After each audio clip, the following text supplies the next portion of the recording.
Good evening, everybody. Welcome back to Gargoyles episode reviews. Today we're looking at Avalon. Part 1. When a man from Goliath's past turns up in full plate armor in New York City, asking the police about the clan and Goliath, Elisa, Goliath, and Bronx look for answers. It's Tom, the boy who befriends the clan in Scotland in 994 AD. He says the gargoyle eggs from Castle Wyvern are in trouble on the island of Avalon, threatened by the Archmage.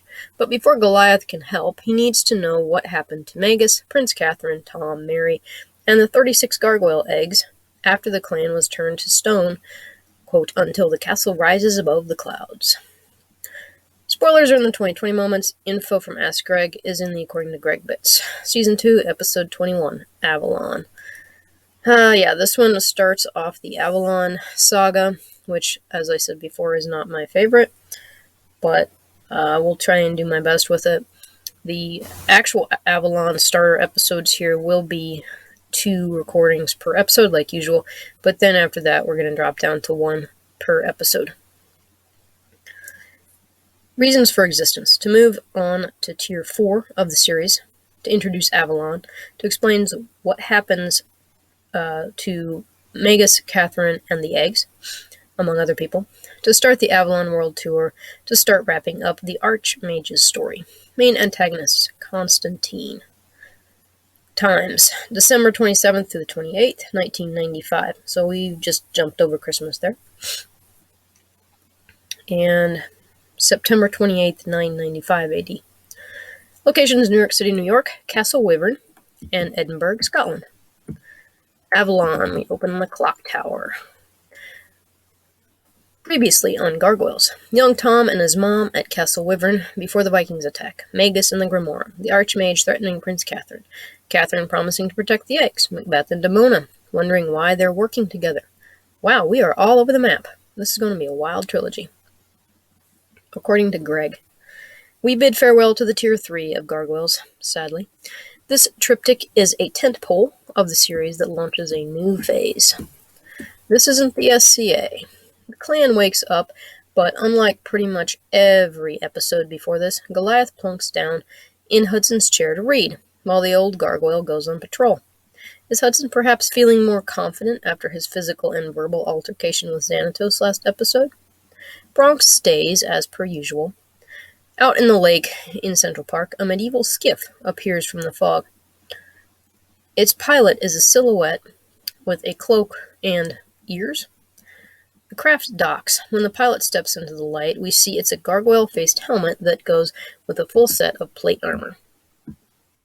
Assuming he's not here for a tour of the Big Apple. Under all this is a middle-aged man. The man marches down the street, a broadsword at his belt. Pretty sure that's not legal in New York. Margot and Brendan think this is intriguing. The thugs that Goliath put down in Awakening think this is a target. Now, in real life, I doubt they would think a man in armor who walks with a calm bearing is a target, unless they really are messed up in the heads. Oh yeah, and I forgot, who's got a sword? How dumb do you have to be to mess with this dude? His cheekbones could cut you, much less his sword. Predators want prey that won't fight back. When they select a target, they don't pick somebody who might put up a fight. And this guy looks ready to slice and dice. He's drawing his sword there. But whatever. We need to get him to meet the cops, which he does after he puts down the 3 punks but accidentally sets off a building alarm. Burglar building alarm. When he breaks a window, Morgan charges up. He has to explain that he's a cop. I like Morgan. He's not all, "I'll shoot," when this newcomer waves a sword around and calls everyone ruffians. When the man hears Morgan is a guardian of the peace, he says that he is too, and surrenders his sword. Morgan can barely lift it. Okay, I know that we always have that in these TV shows and stuff, but it is not historically accurate. Swords were maybe 3 to 5 pounds, max. Okay, these guys had to wield them too, and your arm gets mighty tired, doesn't matter how strong you are. Also, the lighter your sword, the quicker it is. Alright, but whatever. We need to have Elisa hear about this fellow, which she does when Morgan tells her about the strange man he met who was wearing armor like, quote, King Arthur stuff and looking for gargoyles. Well, you had her at Gargoyles. Then Morgan says the man had them named. The Tin Man asked for Goliath. 2020 moment. Yeah, I know it seems like really improbable that this would happen, but if Avalon is involved in sending Tom here, then it's pretty much a guarantee that he'll run into the right people. Elisa asks Goliath, but the Garg doesn't know anybody in gargoyle plate armor. Well, other than Xantos, but his is red and flies. They need to talk to this guy.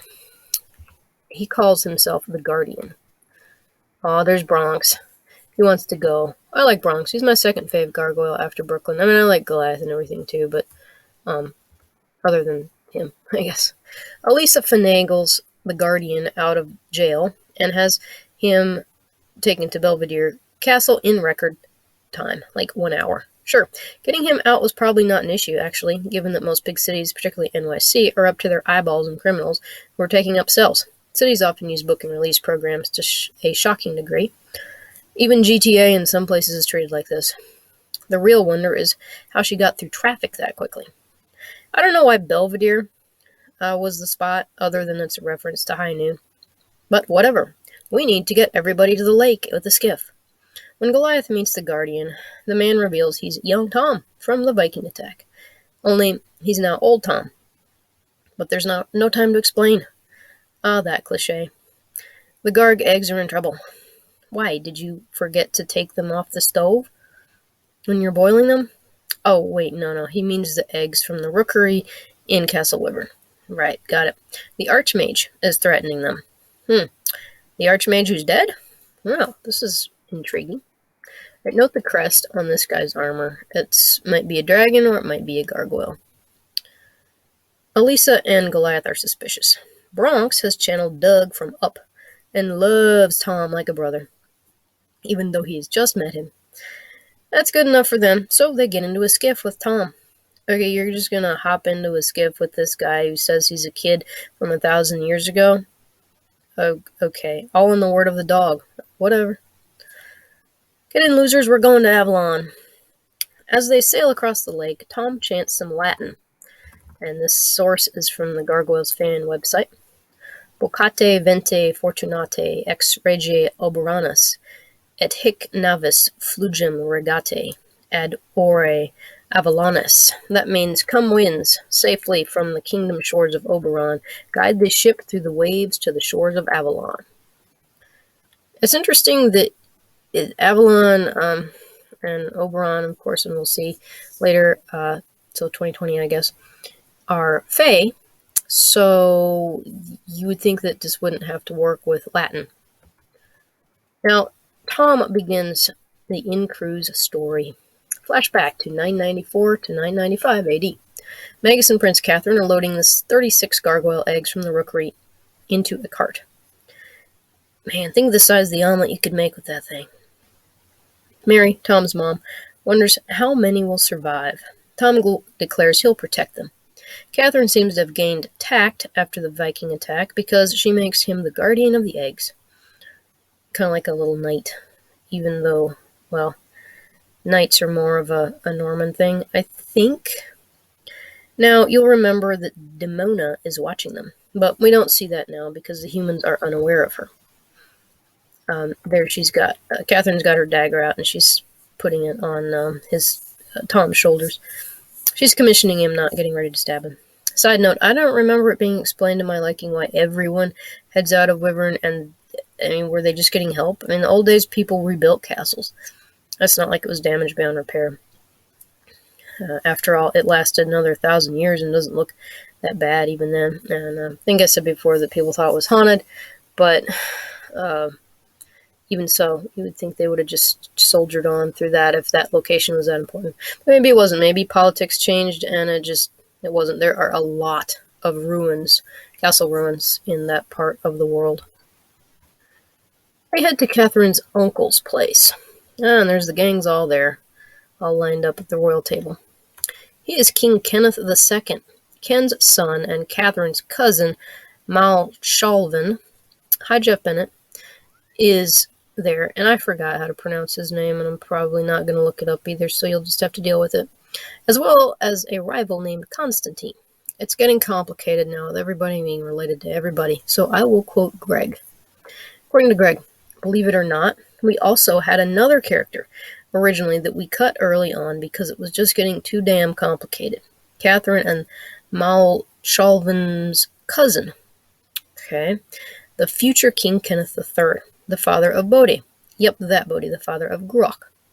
Kenneth III winds up being made High King of Scotland after Constantine is killed. To get a sense of their relationship, at least as I see it, you might want to check out Once Upon a Time, There Were Three Brothers.